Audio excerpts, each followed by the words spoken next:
దుర్గాదేవికి దుర్గా అనే పేరు ఎందుకొచ్చిందో మీకు తెలుసా? తెలిస్తే కామెంట్ చేయండి.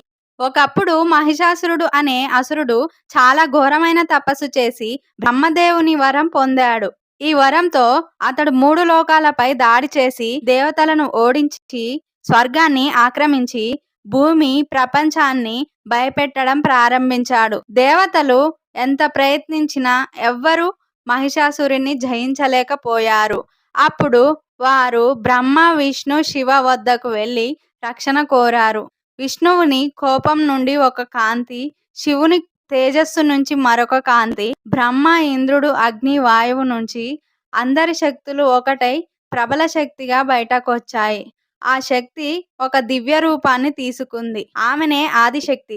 త్రిదేవుల తేజస్సుతో అవతరించిన యోధురాలు. దేవతలు తమ తమ ఆయుధాలు ఆమెకు అందజేశారు.